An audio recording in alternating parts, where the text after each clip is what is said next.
Namaste and welcome to day 2 of your short video series for a happy and healthy pelvic floor. Before we get into our first exercise for today, I just want to talk to you a little bit about breathing into your abdomen. Wherever you are right now, whether it be sitting in a chair or sitting on the floor, I want you to just take a moment and bring awareness into your sitting bones. Just take the time to really observe your sitting bones, whether you be sitting on a chair or on the floor. And I want you to take a long inhale, a long exhale, and just observing what's happening into your pelvic region. Naturally, as we inhale, our pelvic region sinks closer towards the ground and towards our sitting bones.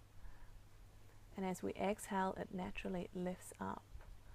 While this is going on, it is actually working in harmony with your diaphragm. This is really important when we're coming into all of our exercises that we do for the pelvic floor. It's breathing into that space and becoming aware of it.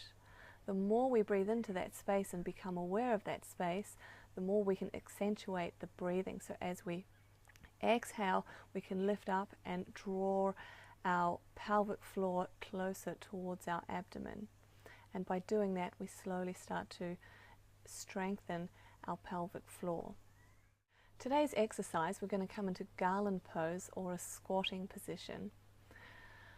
Depending on the individual will depend on how easily you may be able to come in and out of this position. If you have particularly tight hips or any knee problems, it may be a little more challenging.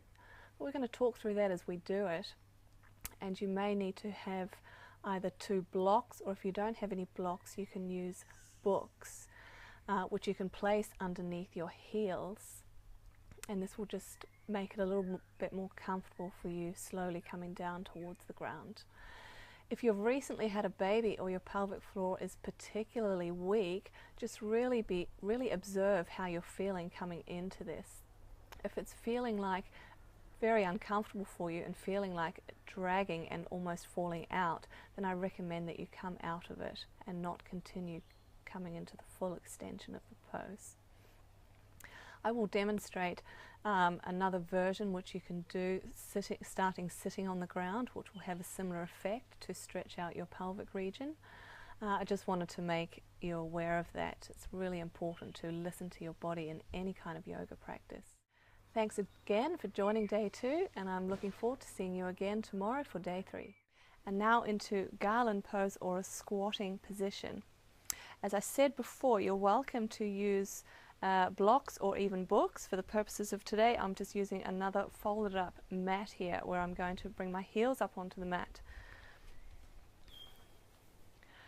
Bring your palms into prayer position in front of your chest and slowly start to bend your knees. Coming down into a full squatting position. Press your elbows and your knees together and extend through the crown of your head. Hold for 5 breaths. Inhale, exhale, inhale, exhale, inhale, exhale, inhale, exhale, inhale, exhale, inhale, slowly coming up.